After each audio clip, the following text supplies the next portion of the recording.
This is Red Moon Role-Playing. Easily into the veins it slithers, a pleasure. Shadows melt and merge, growing larger by the second. Breathe in, ecstasy. Breathe out, serenity. My heavy body, the weight of a feather. I sink. Vague shapes twitch in the darkness, extending their arms for an embrace. For a minute, here in the dark, we are one. God knows how much I've longed for this. I've been saved. The day has turned to early evening as the police is bustling into Angel Road, suddenly having decided that they're going to act on their own to make something happen. Who's the driving force behind this? One can only wonder, but it's definitely not on the advice of the London Drug Intelligence Unit that you, Matthew, are trying to run. This does not turn out to be a violent confrontation, though. There are plenty of guns shown from the police's side, but with such a heavy assault, anyone would know better than to start an open war on the street. But even so, tensions are high as people are being escorted out and some are being taken in for questioning. The question is, will Gabe be able to slip out in all that's happening? And Matthew, what will be your focus as you are making your way out of there? If there is no clear way to this drug lab that's supposedly down here, I mean, that's what we needed to find. That is what you needed to find, and you've been shown around the whole place, and Trick seemed very convincing when he brought you down here. Slippery little SOB. And that said, there's nothing here that actually indicates it. There's, relatively few drug canisters lying around compared to the rest of the house. And most of the rooms are just filled with cardboard wreckage, washing machines. No one seems to really live down here as such either. So, if you are trying to continue your work as the police is there and you're trying to team up with them to help, even so you can't find anything. Now, let's see if Gabe slips out during all this. Would you like to try and do that in a particular kind of way? Certainly. First of all, I'd like to try and observe the situation, see if I can actually see a way out, rather than just running blindly. Well, feel free to roll for that then. That is a 16. 2 questions for me. What's my best way through this? So, I'm thinking maybe if I can try and find a back exit or an old fire exit. Obviously, the police have the front of the building, but they might not have the back fully secured just yet. But I am currently in the basement. Maybe the basement has its own hidden ways. So I start trying to look around. How can I get out of here?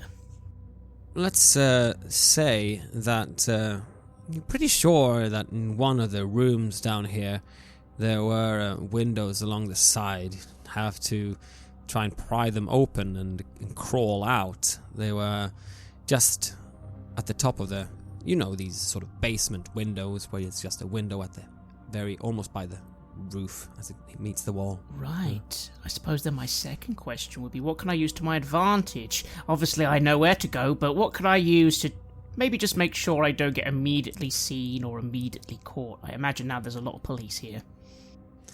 Yeah, well, you might be able to convince someone here to help you, or you can just try and exit as sneakily as possible and go in between their as they're moving about. Try and make sure that you time it so that you slip by as they just as they are moving past or something like that, if you want to be a bit sneaky. I notice that Mr. Sunderland does seem to not be interested in me, for the moment at least. He's probably more interested in finding his little drug lab, which I have a feeling they're not going to find, or if they were going to find, they've messed it up. That's the police for you, always barging in, intruding, or never trying to actually find out what's going on, just stamping on people's faces. So I slip away as quick as I can, and I'm going to try and make my way to that room and try and stick to the shadows. Perhaps I'm going to have to roll and act under pressure. I think we shall, and that will in turn determine if our friend Matthew notices what you're doing or not. Because he does have a lot on his mind, but it could still happen. With the +1, 11. Partial success. Matthew, with what's going on upstairs, you feel like you have a few options there. You were the one saying that you were going to get to this place. You are with the drug intelligence units. You are supposed to use the police for help. They're supposed to be there for you. Either you can try and turn this situation into you leading this and maybe using your awe-inspiring advantage, or you can decide on doing something completely different and see what this Gabe is up to. He's clearly invested in something, but he seems to be acting alone right here, right now. Well, given that Trick did point out that the drug lab is supposed to be here, it must just be that we're missing something. So what we need now is we need more eyes on the situation, and we need to find if there's some kind of a hidden door or something like that. I mean, it makes sense that they would keep something like this relatively hidden. So Gabe does seem to be someone who should be of interest to us, but doesn't seem to be directly responsible for any of this. It seems a bit strange, really. So I think that what I will try to do is to take command of the situation and try to get the Met on our side. So first of all, identifying ourselves clearly and yelling LDIU, making sure that they don't mistake us for any of the, drug users here. Would you like to use the awe-inspiring? Yes, please. That is 17. That is an excellent charisma roll. There's a short, intense firing back and forth, not of bullets, of course, but of lines as you kind of bump head to head with people here, and the radio is going very intensely. You can hear them calling in. You can actually you can hear the voice of your friend within the force going on the radio as well, saying that you're there, you're supposed to take the lead on this, and it doesn't take very long for you to mobilize everyone that's there from the force. It's 2 full squad vans, and they are looking to you to see what you would like to do with the place and with the people here, of course, because obviously there's a lot of illegal abuse going on.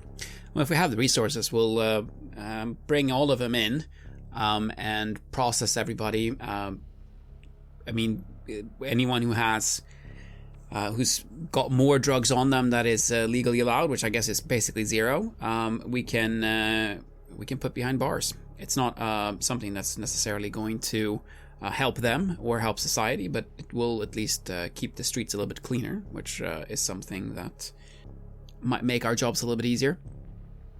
So that's what we'll do. I'll get people processed, and meanwhile, myself and my 2 agents will continue looking for some kind of entrance, but I guess we won't find it. Extra vans will be called in because it's quite a few people to process here. You see people kind of gathering around on the street outside, but they're being crowd controlled. There's a lot of screaming going on, people being upset, and it seems like more people will call in their friends as well to say what they think of the justice being served in Brixton right now. But that being said, there's no open riots that break out, and people are being taken in one by one.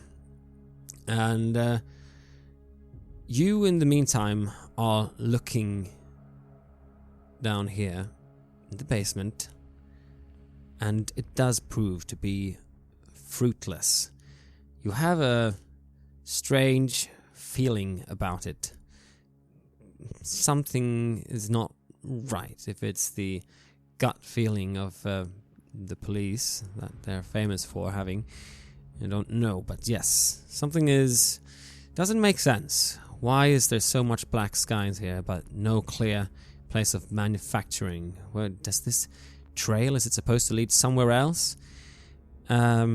And it doesn't take too long until you stand face to face again with Helen Smith. And she's there, escorted by 2 other police officers, both heavily armed, trying to... Well, she's a civilian after all, so I guess they're there to try and keep her safe.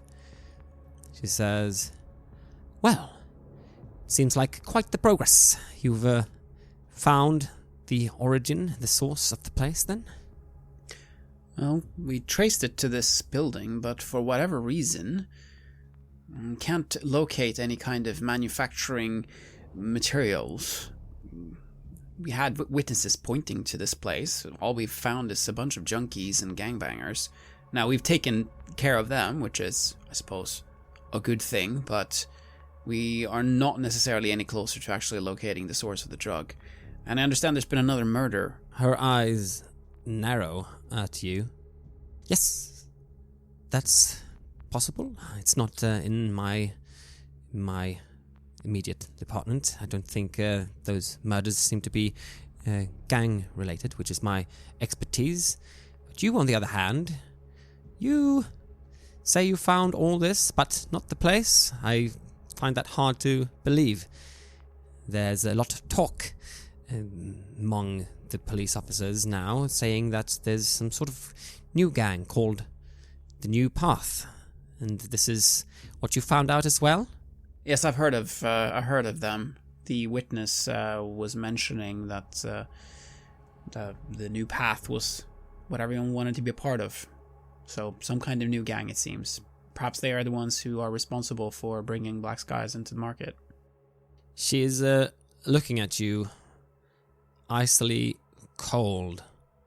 It's almost like you yourself feel cold from just standing there with her, though it is late autumn and it is not too nice a weather this time of year here. She just stares at you, just like she did before for a bit, before saying, "I find that hard to believe. I think you know more than you're saying. You know where this New Path is, this KULT and their practices. You know where they're being done. I think you do." I just put my head to the side and I try to jog my memory. I don't actually have any evidence like that, do I? I mean, this was what we had gathered so far. We had a phone number to a Maria, and aside from that, nothing, right? No, this is all you have. You're now looking for further leads. Could be that still there's some entrance around here on the premises. Maybe it's not through the basement. Maybe it goes... Maybe someone built a tunnel from a neighboring house and it's still under here somehow. Whatever could make sense. You're racking your brain here, but what she's saying is a bit absurd. It's almost like she's telling you what you know and what you don't. If I know it, I certainly am not able to say. Would you be able to help illuminate the situation? I mean, is it something that I've missed? We just see that this building is a supposed factory, but can't find any equipment. Anything else? You want to play this hard. I understand. That's fine. That's fine. The truth will come out. Not playing any games, Miss Smith. I legitimately have no idea what you're talking about. And she she sniffs and looks annoyed, and then she just turns on those sharp heels that she's wearing, and she starts going out.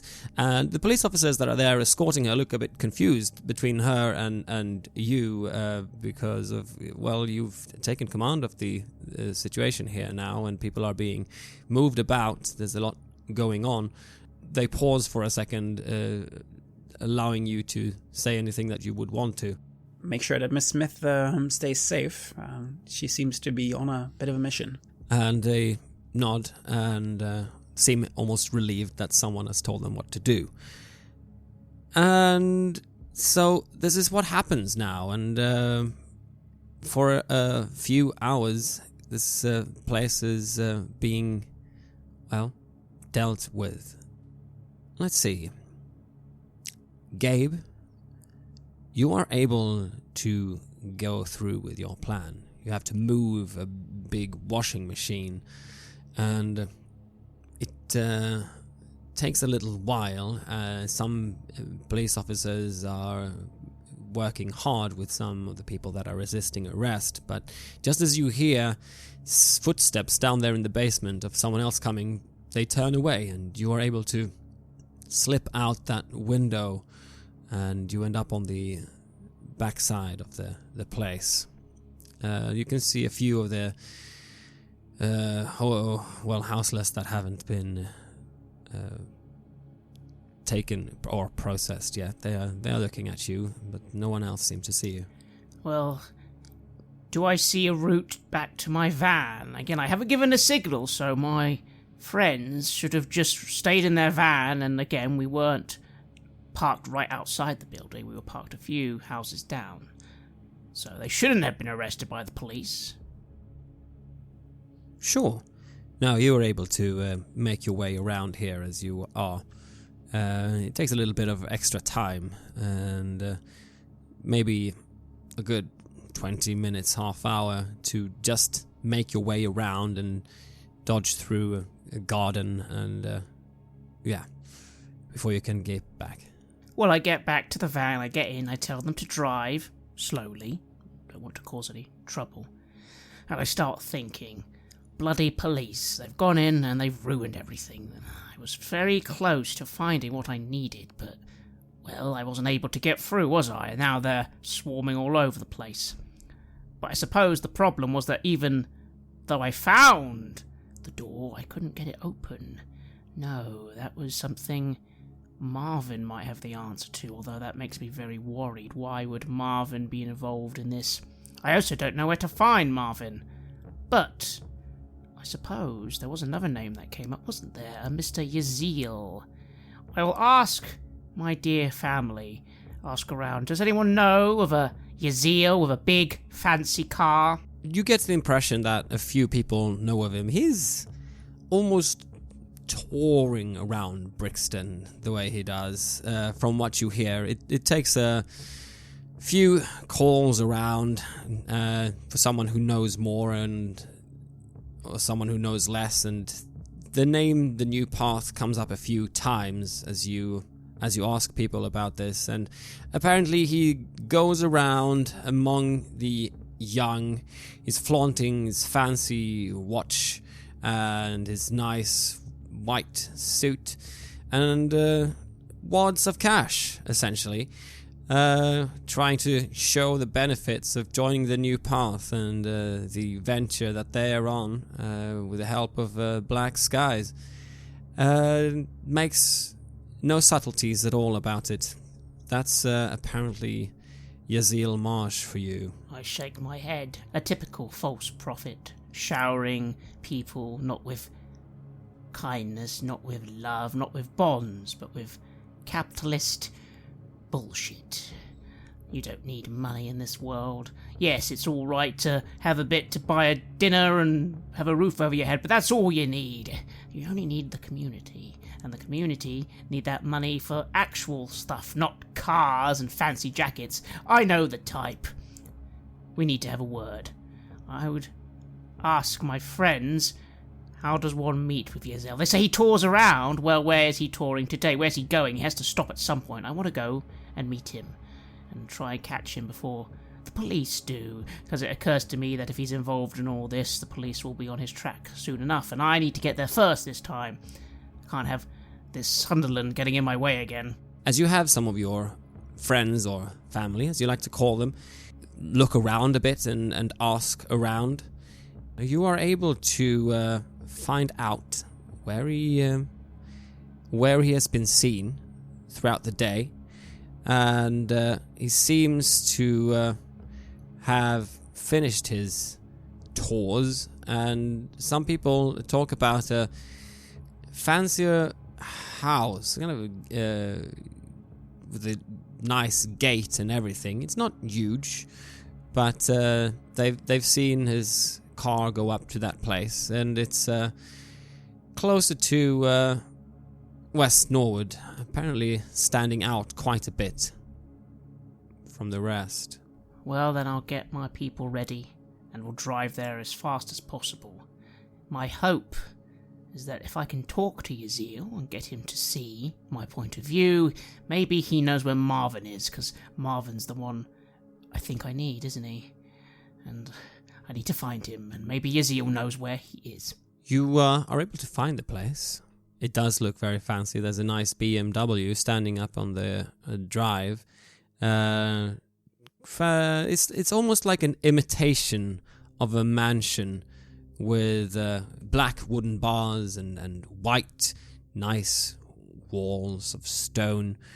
And yeah, let's say that there's a little doorbell out there by the gate.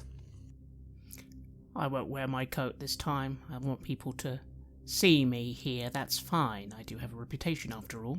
So I turn up, full tattoos out, and I'll ring on the doorbell. There's an intercom there, and it sparks up. Yes, hello?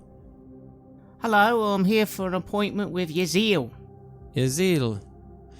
And your name? Gabe. Gabe.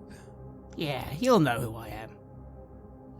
And it takes a few seconds, and then you're being buzzed in. The gate starts buzzing. I walk in.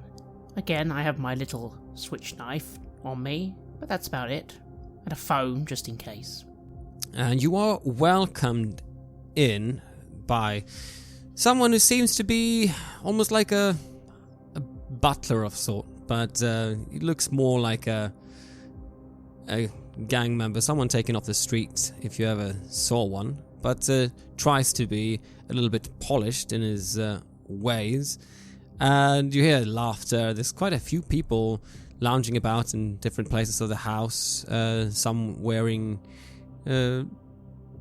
well, they seem to be wearing black and brown clothes, nice suits, actually, some of them. And you're being led into a big, nice living room with very soft and elegant carpet covering the floor, and all in white as well. And on one of the big chairs Lange that are in the room, you see him lounging, stretching out, and now you recognize this man. As he lies there in his suit, yes, this is the man that wanted to make himself something, but never really was able to gain the favor of Marvin. What did he do to end up like this? He's gained quite a bit of weight and is eating fancy cakes. It's a whole sort of assortment of cakes next to him, and he looks up and he says, "Gabe, when I heard it was you, I couldn't believe it. Where have you been? Why have you crawled out from under your rock all of a sudden? Come to join the new path?" Now, Yaziel crawled under a rock. The church is always open and you're always welcome. I'm sure you know that. We're all family. Yeah, well, it's not very successful though, is it? Not like back in the days when we were recruiting people to the cause, the movement. Oh, fell apart a bit on your end, didn't it? Not necessarily. We were trying to do too much all at once and get too many people involved, people we didn't need. And I smile and I look around this scene of debauchery and decadence, the complete opposite of community. This doesn't help community. This is placing yourself on a pedestal, making yourself seem better than others. That's not what fathers and brothers and sisters do. Community is one. I guide my flock. I do not believe myself better than them. But I will hide that. I will deal with Yaziel later. This will all be dealt with, but not now. So I'll do the humble act I always do, where I'll bow a little and say, "But I confess, this is a very nice home you have here, Yaziel." Ah, isn't it? Glad you noticed. Want some cake? He says, and he just grabs a big slice with his hand and he kind of squeezes it a bit and holds it out to you. I'm good. I've already eaten. I was wondering if you could help me. Yes, the new path. Finally starting to hear about it myself. Where's, Marvin? He, splutters a bit on the cake, and someone comes up and presents him with a napkin to wipe himself on, and he reaches for, on the other hand, a glass of what looks like some sort of bourbon. Oh, Marvin, that explains it. You are here to tie things back up again after seeing how you both failed on each other's different ways. Of course, the losers need to stick together. I'll take a few steps forward, getting close, but not too close, and again, just humbly nod. Well, Yaziel, I guess you're right. Just an old man, me. We'll roll charisma to see if your humble,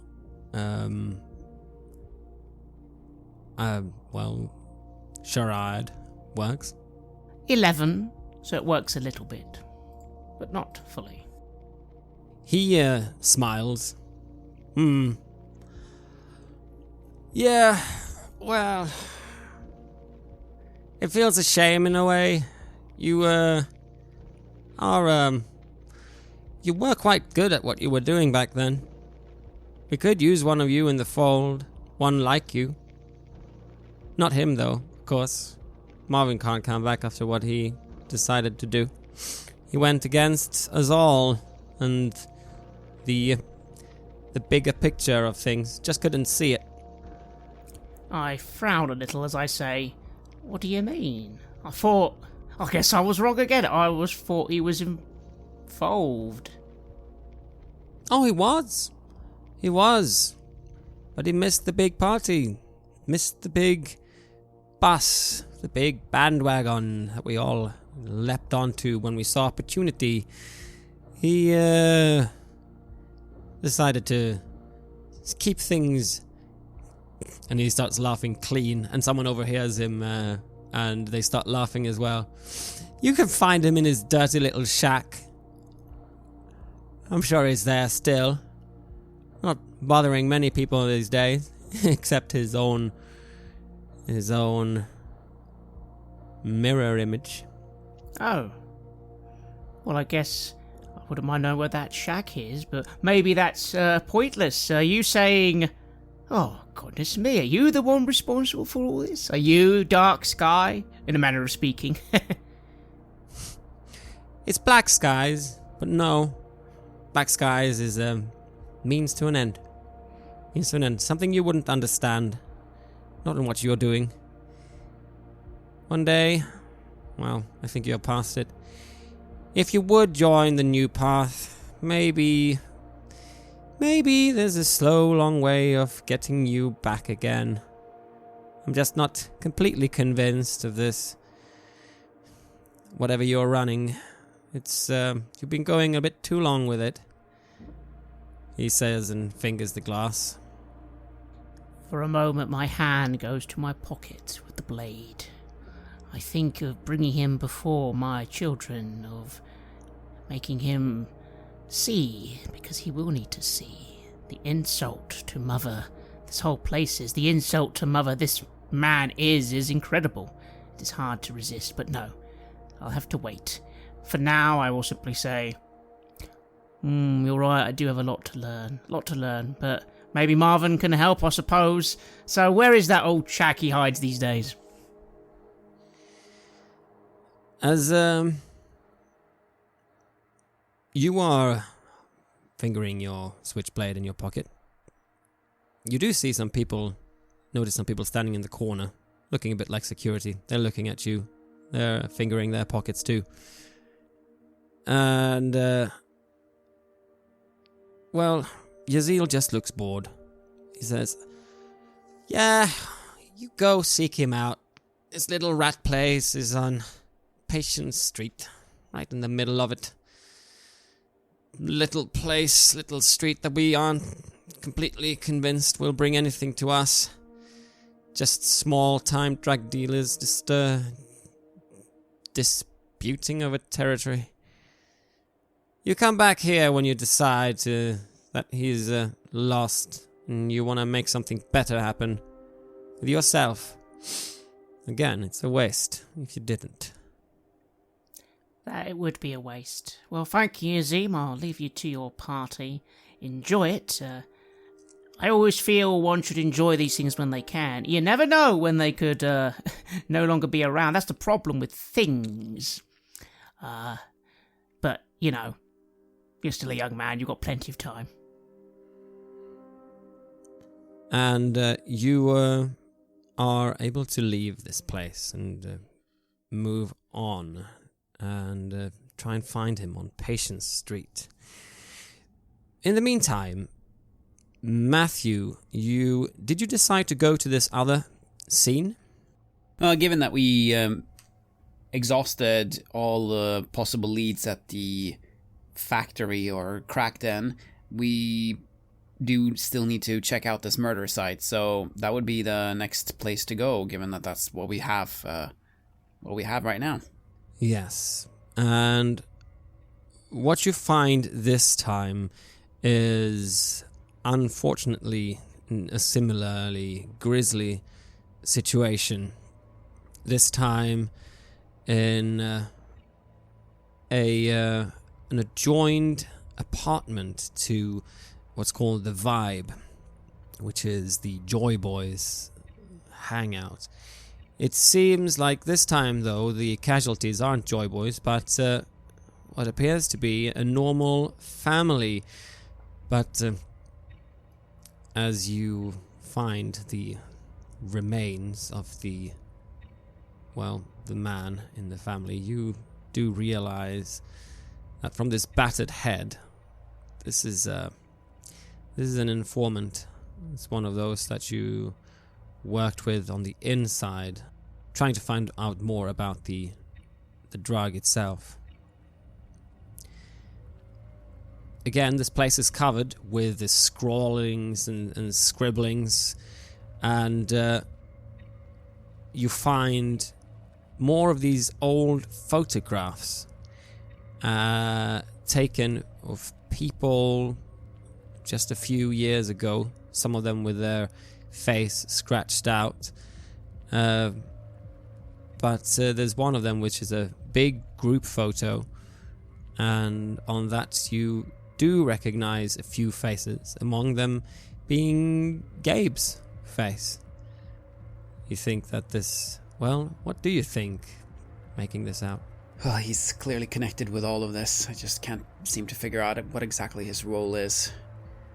Next time I come across him, I will need to ask him what the hell he is actually doing here, and if he has any way of helping us get closer to the source of this drug. I mean, he clearly hasn't told us everything that he knows.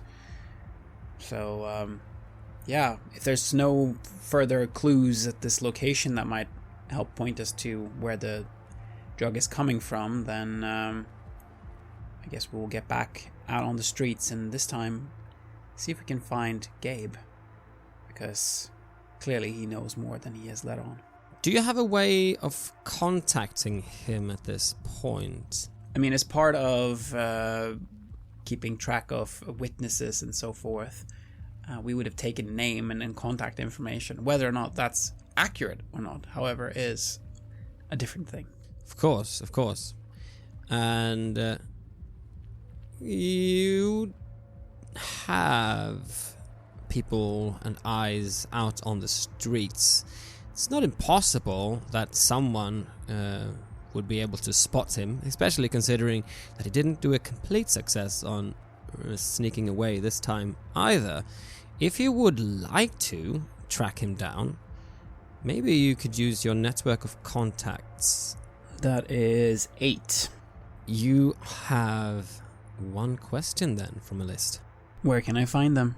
You've been able to figure out a few of the locations of where these photos are taken. Some just in the living room of people wanting to do something great. Some of them on more, roads that stand out a little bit more. And as you ask around, you hear that he has been visiting some rich, not sure if he's a pimp or some sort of gang member, but clearly working with illegal activities. And he was rushing out of there and going with his van towards the southeast side of Brixton. You could go out there and look. You got the signs of the van. You know how it would look if you want to try and find him. Well, we'll do that then. Gabe, you arrive at Patience Street. It's eerily quiet here. People are walking by, but they're looking straight ahead, not making eye contact with anyone. You can see 2 young women standing very close to each other, almost like one is trying to intimidate the other or get them to step down. They are talking in hushed tones. And you feel a strangely warm wind kind of blowing by and caressing your face. At the near center of the road, kind of in the middle of it, there's a woman standing in a very beautiful white layered dress. She's looking over at you as you are stepping out of the van. I suppose I will step out of the van, once again tell my dear family to be careful, and I will look at the woman. Does she step in my direction or seem to be in my path somehow? She smiles very faintly. She's a little bit away. She looks at you and then she points toward the house that is in the right center of the street. It's a rundown, half-burnt, abandoned-looking apartment building. I'll nod and begin making my way to the house. And you come in. It's there's a strange smell and feel to the air, almost like it's stale. There are small cracks in the windows that you feel reflect back something that doesn't look quite like you. And the strange graffiti on the inside tells tales of murder and abuse. It's a mess in here. Cobwebs, dirt. Only way up or down is a narrow wooden staircase. Humidity has left damp patches on walls, now weeping yellow grease from behind peeling wallpaper. It's funny, really.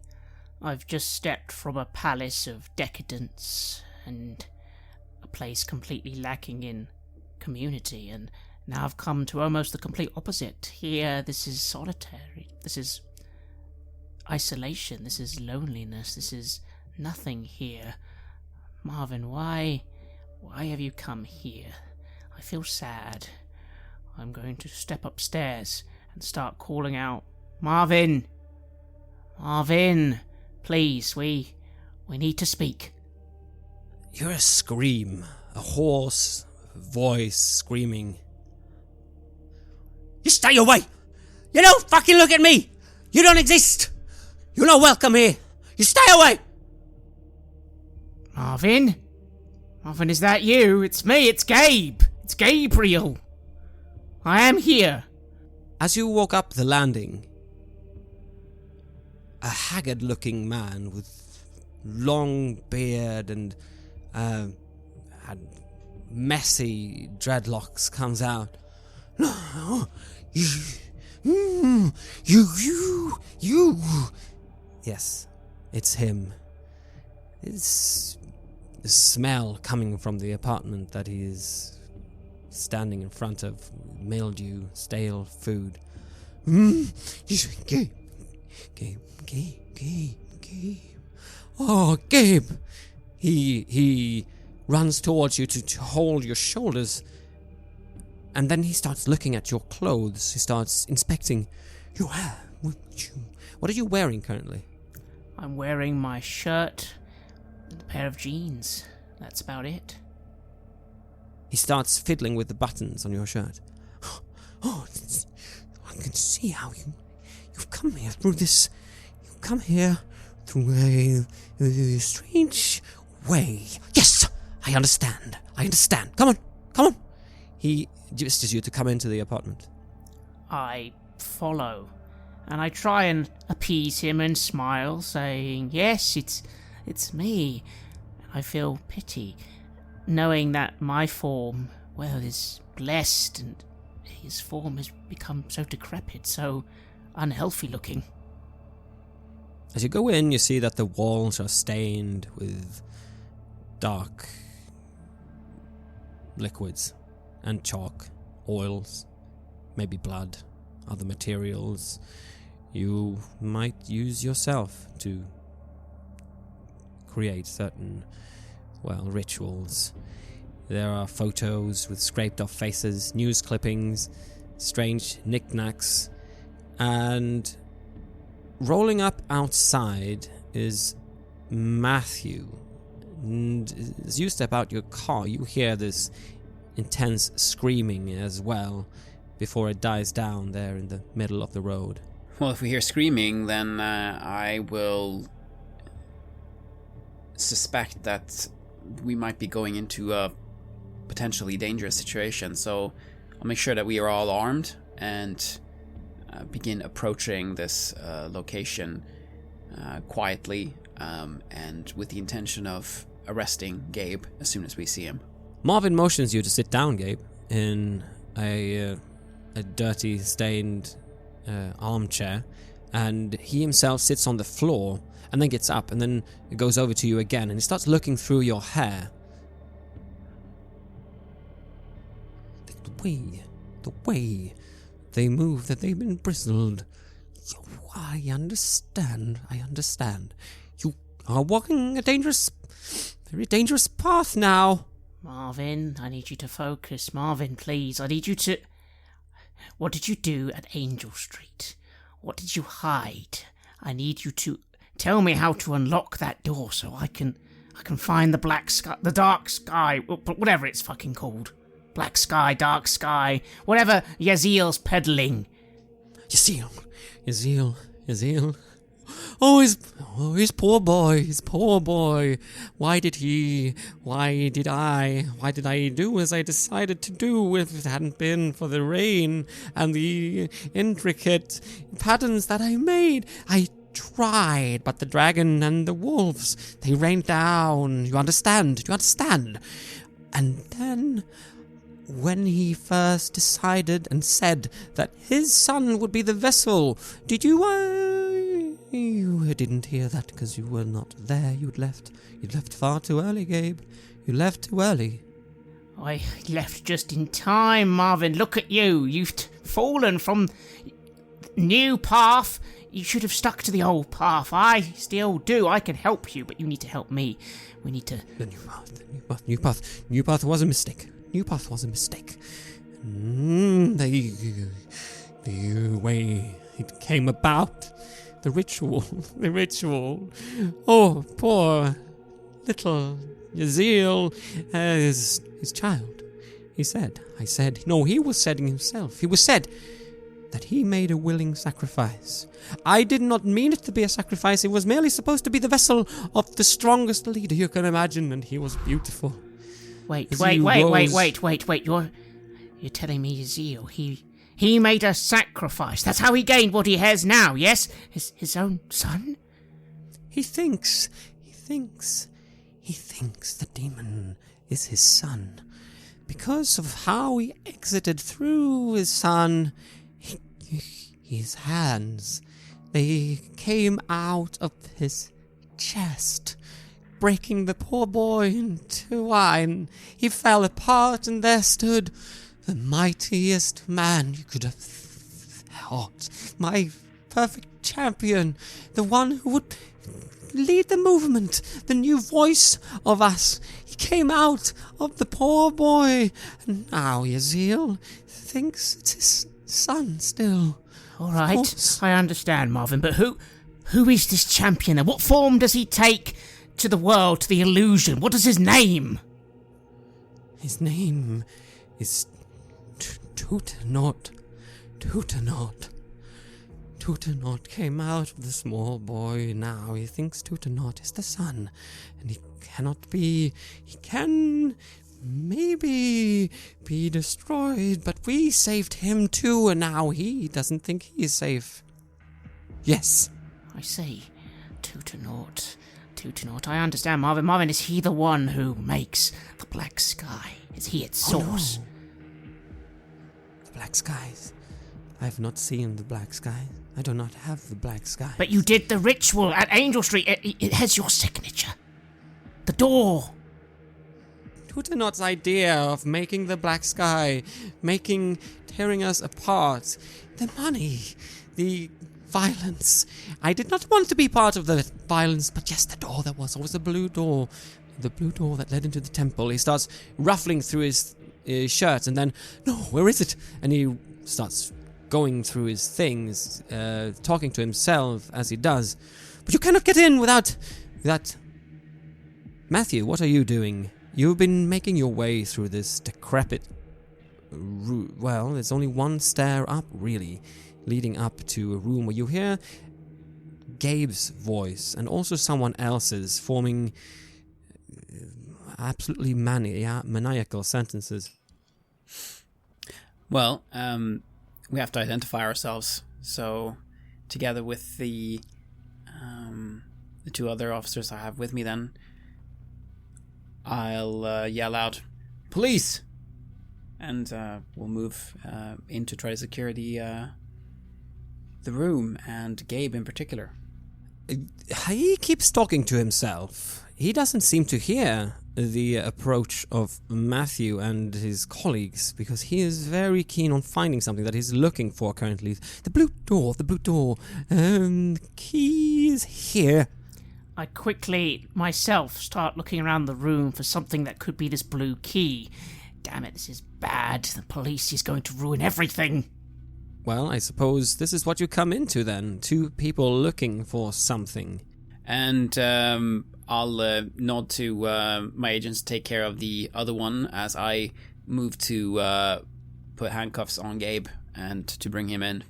Gabe, what do you do as he's trying to arrest you?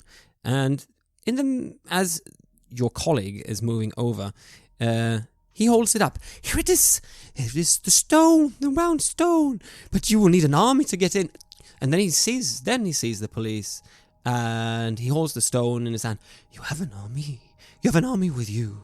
They're going to come together with us, and then we're going to go in there together. We'll destroy it.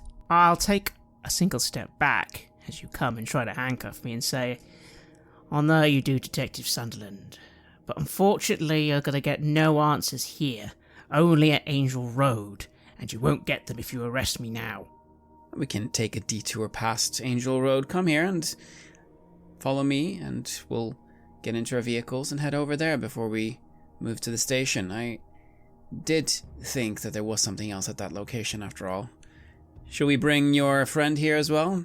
Marvin is now examining the handcuff and the uniform of the police. Well, he's not wearing a uniform, is he? He's examining his clothes and his looks, and he's nodding in a lot of approval as he does so, talking to himself. Sure, we're gonna go and take a detour down the road. I suppose it's time for those cuffs, Detective Sunderland. They'll make you feel better, won't they? Oh, it's not necessary. If you just promise not to try anything stupid, then we won't need those cuffs.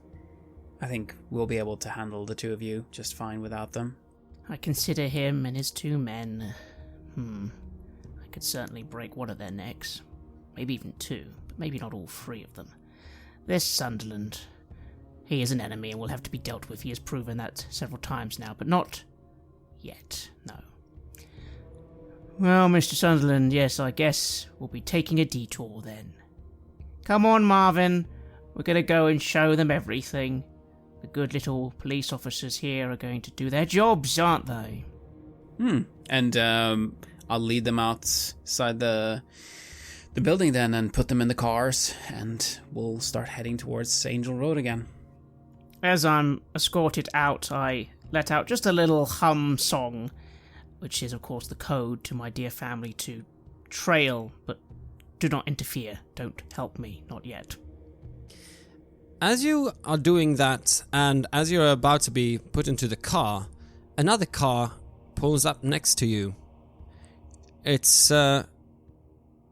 full of young men, all wearing the color yellow, and they see you, Gabe, and you recognize some of them. They're not all troubled youths, but you know some of their parents, and you've seen them grow up, and their window rolls down, and they're kind of shouting at you through your window.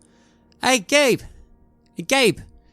We hear you're gonna crash up the new path, yeah? Oh no, I'm taking a little tour with this lovely police officer. We're gonna have a lovely chat about the Brixton community. Oh, yeah? Oh, that sounds absolutely smashing. Very good. And one of them puts on a really loud music in a boom box, and they just stand there and, well, unless you do anything else, Matthew, they're gonna just wait for you to drive off. Yeah, no, we know what we need to do, and these gangbangers are not a threat, at least not yet. They don't look armed, do they? Not, obviously, no. No. I don't have enough men with me right now anyways, so we'll focus in on Gabe and this Marvin character, and take them to the building on Angel Road. As you get to Angel Road, you do notice that the car with the gangbangers are kind of slowly trailing behind you. They're not making any move at all. The place is now emptied out. It's very quiet. And it's now in the middle of the night. As you make your way through the place, the dim lights are still on. Some small glass vials of black skies crumble under your feet, cracking. There's a lot of dirt. It's a bad smell. Marvin is nervous. He appreciated not being handcuffed, but he's looking around, he's looking at everything. He's at some point picking up one of the vials and smelling it, and he mutters about the souls of the innocents as you're walking your way down to the basement. As you come to the place where you were before, Marvin starts holding himself tightly. This is it. This is my old temple. I made this. It's all of my making. I had to make it. I felt right to make it at the time. You didn't understand, Gabriel. You had to leave. No, I didn't. I had a different path to follow, the true path, but well, I see now I was a bit remiss in not bringing you all with me or being more insistent. It's all right, though. Marvin, we're going to find the door, we're going to open it, and, well, our friends are going to help us, and I mutter very quietly, whether they want to or not. And what do you think this will do? What do you think happens if we destroy him? Then we'll remove this festering thing from our community, Marvin, and we'll be able to heal it. Mother will help us. I've told you about her before, you didn't believe me, but she will help us. It never appeared to me. No, I see things another way than you. We have different eyes. And he goes up to touch your eyes. Then he sees something on the wall. There it is. And he reaches for his pocket and pulls out the small blue stone. And I'll say loudly to Mr. Sunderland, and I imagine the two officers, well, there you are, Mr. Sunderland. He's going to show you the door you missed. And you'll have all the evidence I'm sure you need to arrest me and all my friends. It sounds like absolute madness and drivel, and it is late. But you are here now. And as he goes on, he touches the wall, and you see that slowly the outlines of a door are almost crawling out, like many small little legs piercing the stone and then establishing themselves and flattening out like spidery-like legs, and it holds in place a metallic door, a blue one metallic door, and suddenly it's just there, and you can hear the people with you, they're groaning, and one of them says, "What the hell did we just see?" I just shake my head. I have no fucking idea. I'll take a step back, and I now have my weapon drawn. Yeah, this'll do, maybe, he says, looking at you, holding your weapons. Maybe this will do. We need an army, Gabe, we need an army. Oh no. Well, officer, you're welcome to go ahead, although you might want to call some backup. I have a feeling there's going to be a lot of people down there. Yeah, alright. I'll call this in. I'll get the rest of my squad then, and I'll call the Met as well. Let them know that we have something here. Something was missed. I almost want a kind of roll on this as well. Like to see just how well you're able to convince them to divert extra resources to you now that they're already processing so many. And of course, it is the night now, so maybe they'll want to wait. 17. The car does come by. You get about 4 more people on the scene. What are you actually asking for? Well, we need more agents, so we also need to make sure that we have the right equipment for this. It seemed like they were expecting a lot of people down there, and we've kitted up with automatic weapons. If there's a factory down here, then we're definitely not going to be walking into any kind of trap. Not without being well prepared for it. And then there is your unit. How do you enter the room? Do you go first, or do you have people sent in? I'm leading from the front. That's what I've always done. So I will be the first one to move inside, and the team will follow. And we will move slowly and deliberately, and we won't be taking any chances. That's the instructions that I've given. Behind the door, there's a staircase. It leads further down. And further down you go, you can just hear the noise of the city just fade away. It's just very quiet. The only thing you hear are the footsteps and the breaths of your men and the people there. And Marvin comes along as well. as it opens up, it is into a room that's quite wide. It's dark in here, you don't see very well, but you can make out crates along the sides in a dim bluish light. Crates full of black skies, ready for consumption, stacked on top of each other. And in the middle of the room, there's a big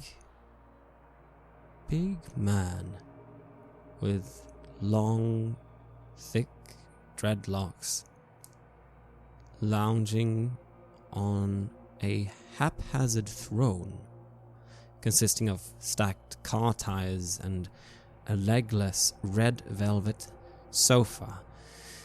The sofa, as well as the tires and the floor, are, as far as you can say, soaked in blood and other body fluids. There's slippery almost on the floor. And this man, you just see his eyes glimmering lightly in the darkness. He looks up and says, "Well, what have we here?" As the room fills with all you people coming in, coming around. I keep close to my friend Marvin, but I keep to the back. I keep him to the back. I'm curious in a way as to what Mr. Sunderland and all his many cops with guns, I'm very curious what's going to happen to them, so I'm going to let him take the lead for the moment. Well, we all have our weapons. There's lights and laser sights that are all zeroed in on this person on the throne. Get down on the ground. Shh. Not so loud. You'll wake the baby, he says, and he points over to a woman standing on the side, working with the vials, and on a table there's a person sprawled out. You can hear the soft sound of sucking, like she's using a hose to suck something out of the person. And on her arm there's what looks like a baby, though you can't make it out in this light. It doesn't make a single sound. Well, now that you are all here, how did you make it past the door, I wonder? He looks around the room, trying to find something or someone. And Gabe, are you keeping Marvin hidden, you said? I will step in front of him and just quietly remark, "Toot you not by any chance?" And this, he pushes himself up out of the throne. Who are you? Are you sent by them? Are you thinking that you can capture me again?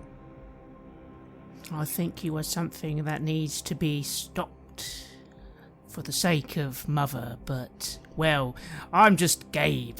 I'd be worried about this lot, though. Detective Sunderland over there, I think he's going to try and arrest you in about, well, now. Yes, freeze. Not another move. Detective Sunderland and just Gabe. Yes, I can smell it on you. You do not have the scent. You are just here because you are lost children.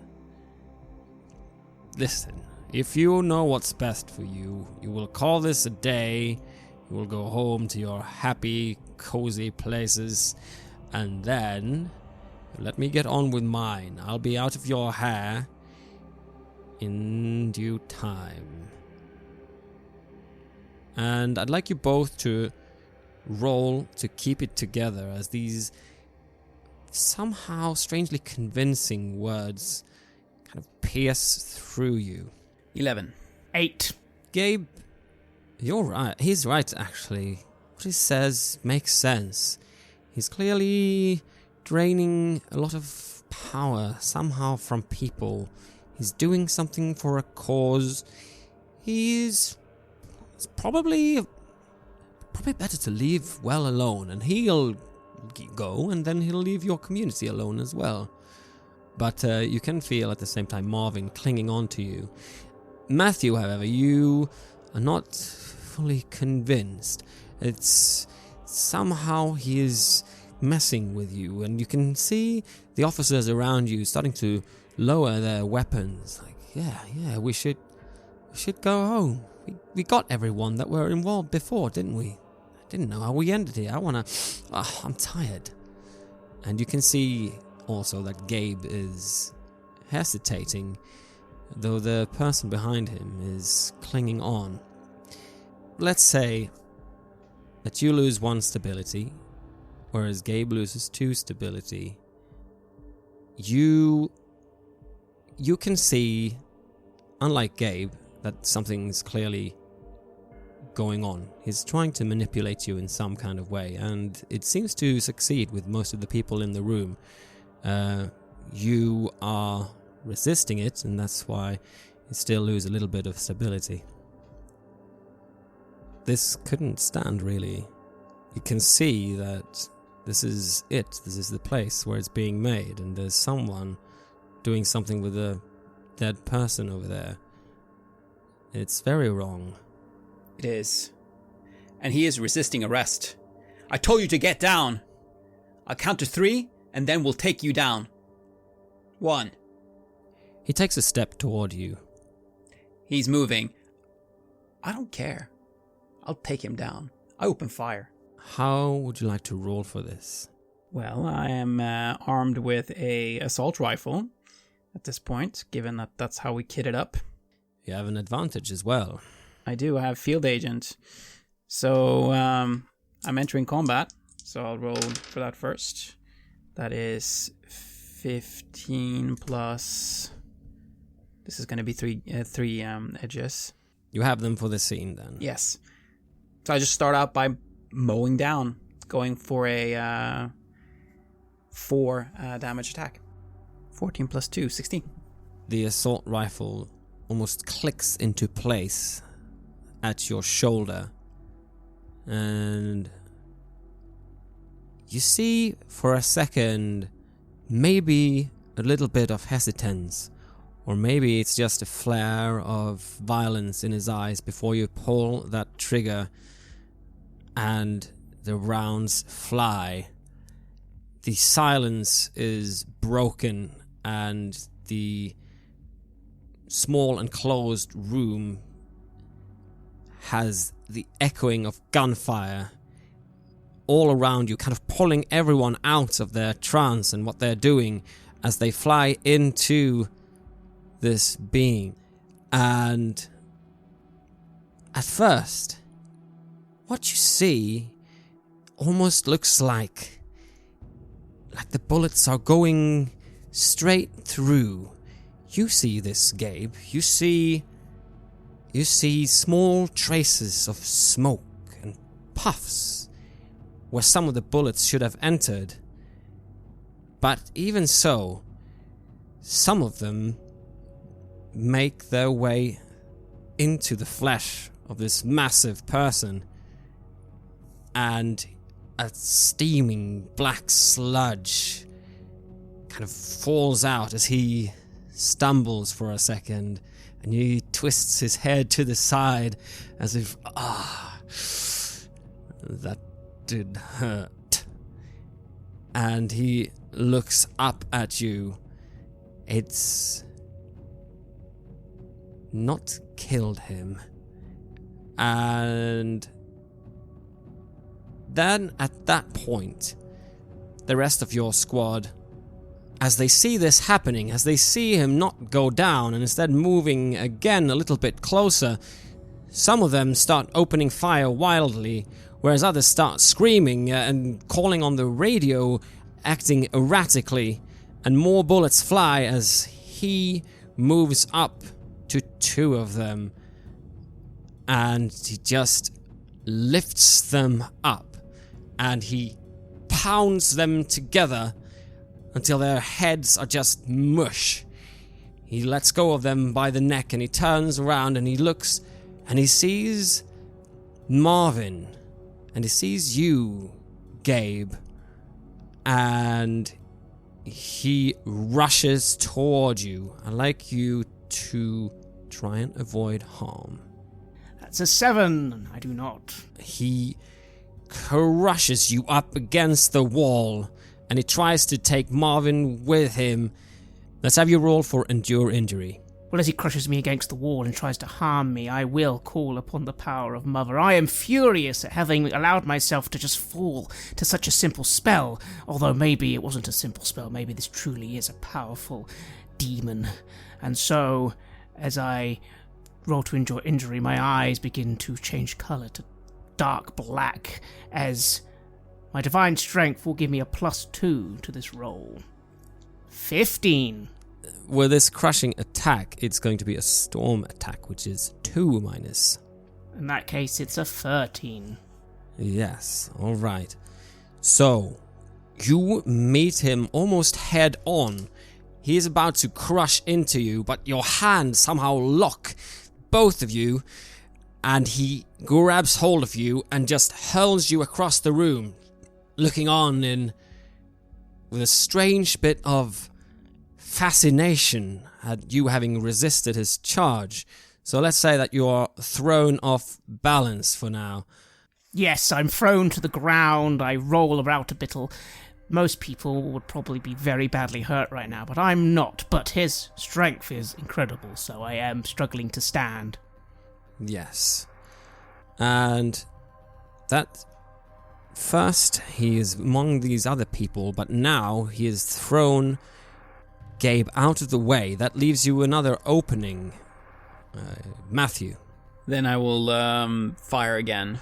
That is an 11. The bullets fly out and they're ripping through him, this time sinking in deeper, and he hisses and screams and he dissolves just like that into darkness and shadow, and then he suddenly appears behind you. You feel a breath against your neck. It's struggling to breathe, but it is him, and he goes to try and wrap his arms around you to try and crush you. And maybe at this point is a point where you can use one of those edges that you used. Yes, so the field agent take cover edge is normally about ranged attacks, but would it be possible to utilize it to avoid this attack as well? Let's use it for that. And the problem is that there are no crates immediately near you. The only person that is standing next to you is one of your men, and he looks confused, still staring at the spot where Tutanot just disappeared from. Yeah, I'm not going to use him as a human shield, but I'll say, get down, and I'll also I'll just try to take cover, then I guess I end up taking cover behind him, but it's not my intention of sacrificing him, if that makes sense. But that is still what happens, and he lifts him up, and you hear a sick crunching sound of his back just being cracked in two. And as this happens, some of the other police officers, they just start running out of the place. This is impossible to kill, but you somehow feel that he is struggling now. He's not completely there. And what are you going to try and do from your corner of the room, Gabe? You can see actually how Marvin is now trying to do something. He's trying to inscribe something on the floor. I will stand up, having been thrown hard to the ground. I dust myself off. I begin quickly moving to Marvin's side, and I whisper, Marvin, what are you doing? I'm trying to form some sort of protection. What if... I look to the stairway.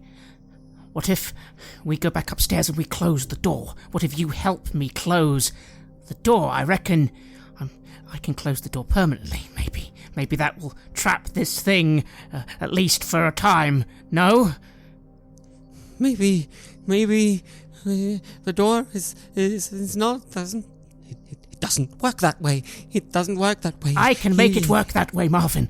I know the power. I have the power to do so. Oh, very good. Make it work like that. And also, if you find sound or light, that might help. He is a creature of silence and darkness. He does not like it. I understand. All right, come with me upstairs. And I start trying to quickly grab Marvin and try to make my way up the stairs. I look to the scene in front of me, and part of me is aware that I could be more direct here. I could help Mr. Sunderland, but I'm afraid I feel he's an enemy, and I kind of need him to be dealt with as well. So let's see how this goes. I will begin trying to get Marvin up the stairs, because when we get to the top, I'm going to try and close the door as permanently as I can. And as you leave, and as the police around you leave as well, Matthew, they're running out. You've just taken cover, and this man has been crushed in front of you. There's a moment of respite almost, as Tutanort, this hulking big man, drops the dead body to the floor and just stands and breathes for a bit. You think that's breathing. It's shallow, and there's a lot of this black gooey substance forming out of him, falling down. He looks down at you, and he is reaching for your weapon.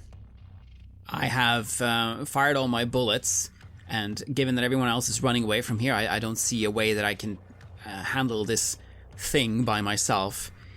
I'll pull a flashbang, and I'm gonna throw it at this thing, and I'm gonna run after that.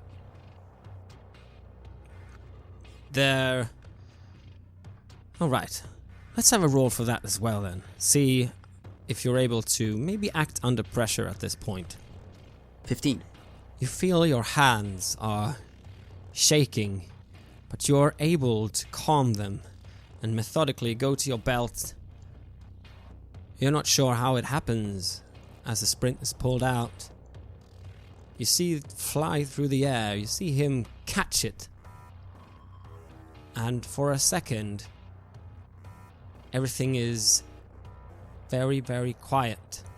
You hear your own legs under you rushing up the stairs before the bang and the flash and the pressure that comes with it pushes you a few steps up the stairs, and you hear a moan and an angry groan from downstairs.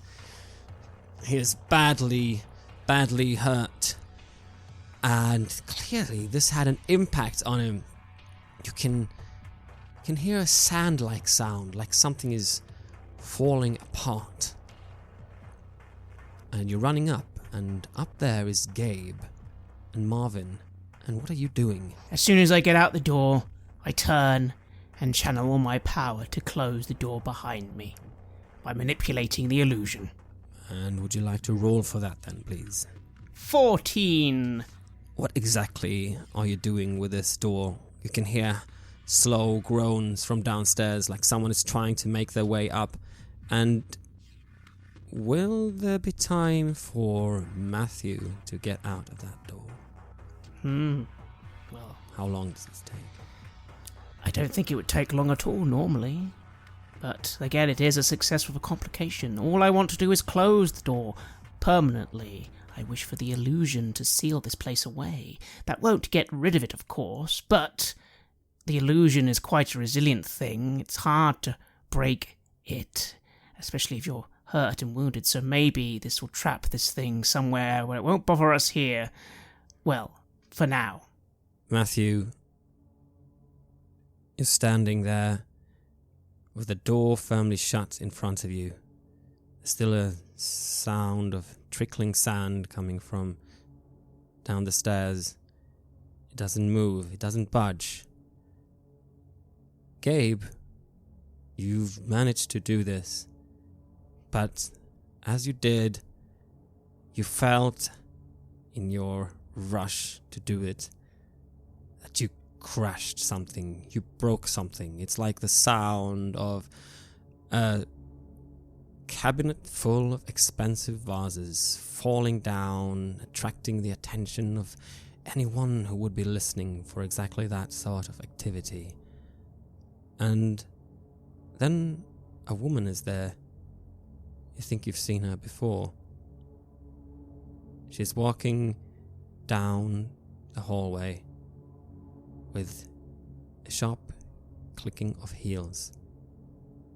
She's wearing an expensive suit and an Armani handbag. She doesn't even look at you as she approaches with two foul and horrid people behind her, dressed in coats. They, on the other hand, sniff you as they walk by. It's the smell of copper and incense as they do. And she just reaches out to where the door is. She takes a hold by its hinges, and for a second there's nothing, and then a crack, and she tears it off the hinges, and as both you and Marvin steps back, it just flies past you down the hallway. I let out a yell of, "No, you fool! You've let it out again!"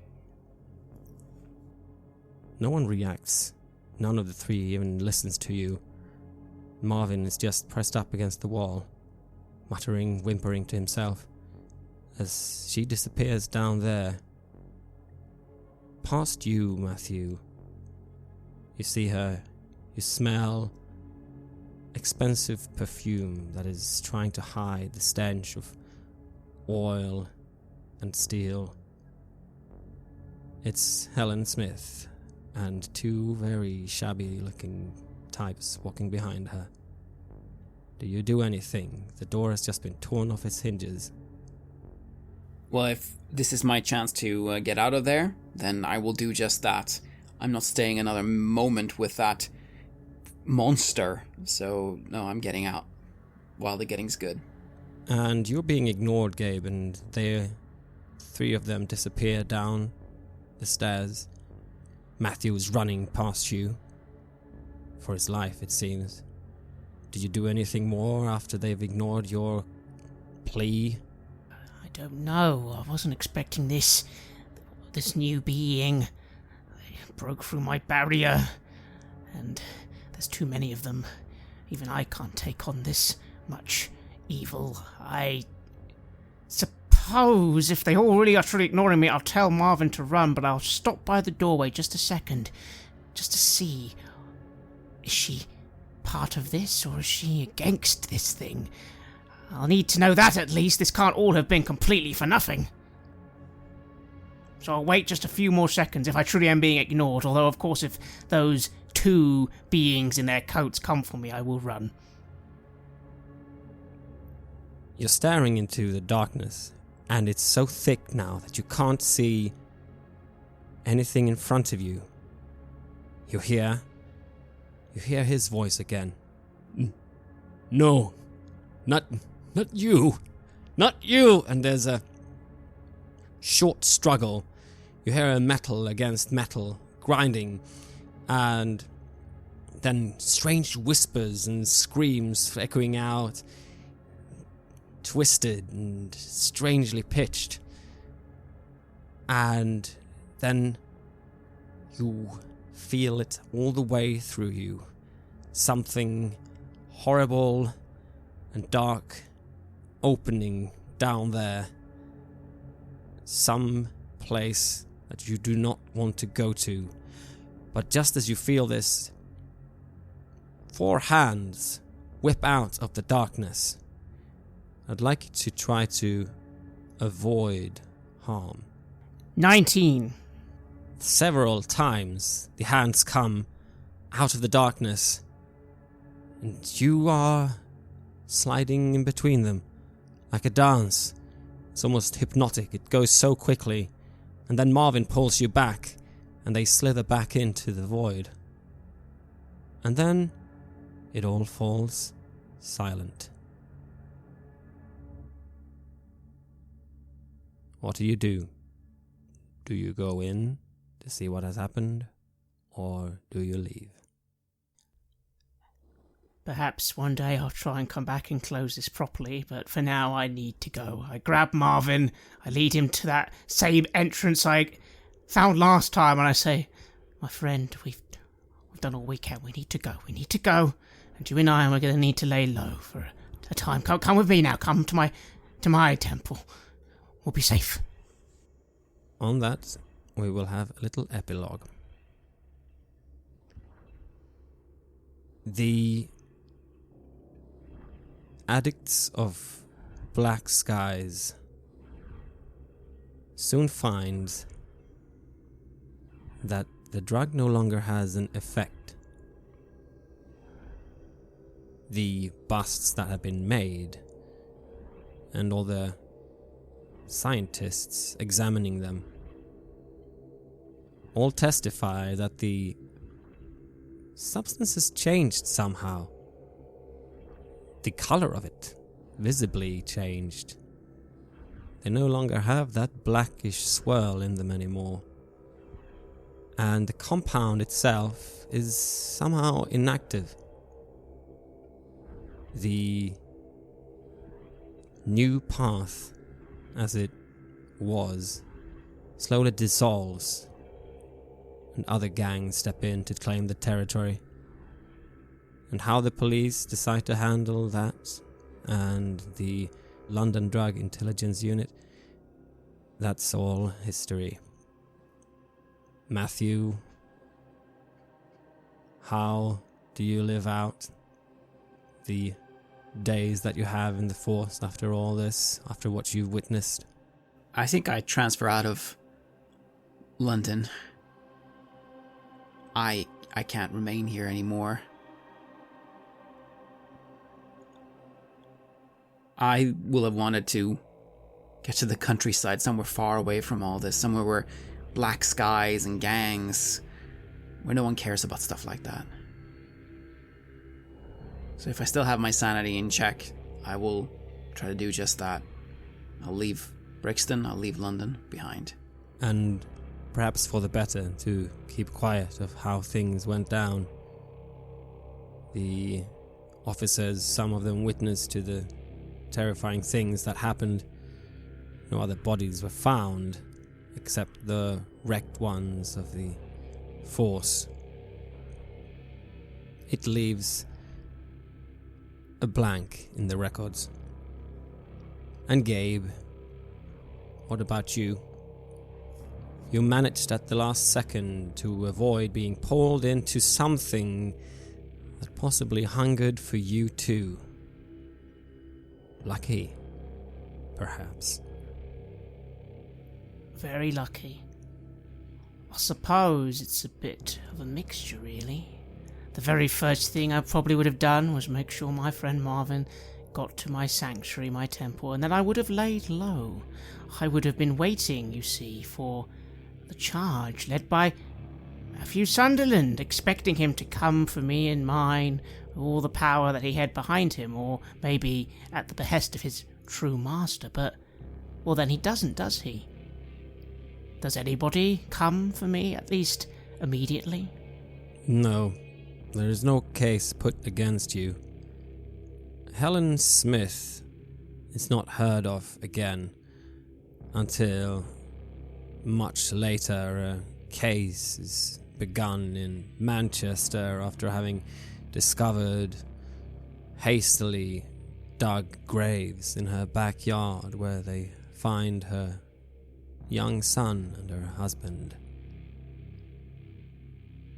Of course, Helen herself gets the suspicion of what had happened, but those that do delve into the cases much later, they find further correlations between how they died and how tie around Jaff, and the Joy Boy died as well at the start of the adventure.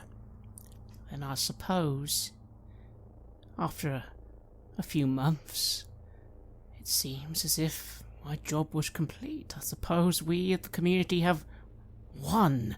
Maybe not a full victory, of course, but enough. All I wanted was to be rid of that source of darkness.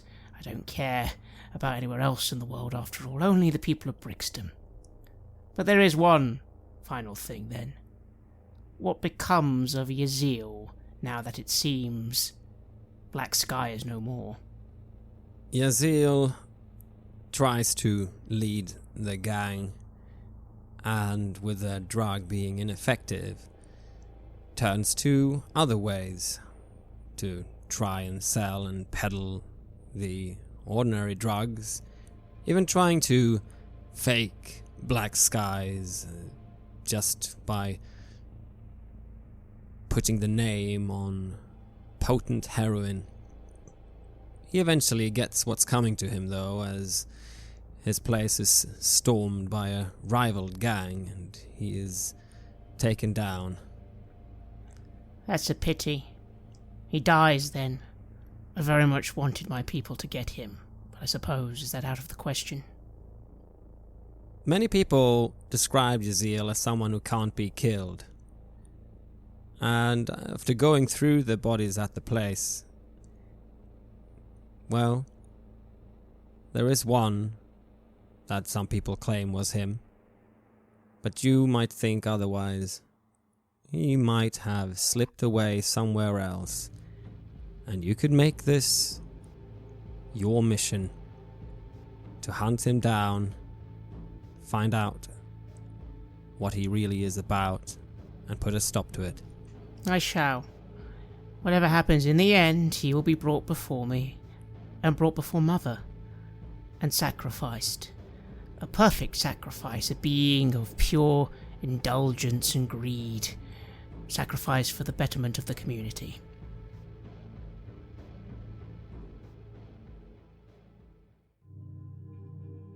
You have listened to an episode of Red Moon Roleplaying, where we play the Cultmas scenario, Black Skies over Brixton, which is available for free from the fine folks over at Helmgast by following the link in the show notes. Helmgast have also been kind enough to sponsor this series. The music was made by Atrium Carceri and was used with permission from their label Cryochamber. Check out their website at cryochamber.bandcamp.com or their YouTube channel for some moody dark ambient for your gaming table.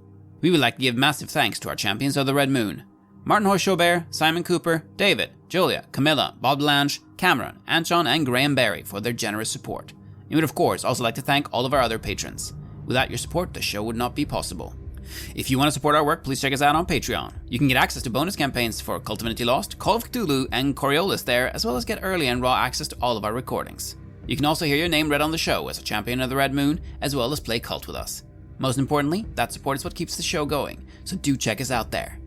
Thank you again for listening, and remember that death is only the beginning.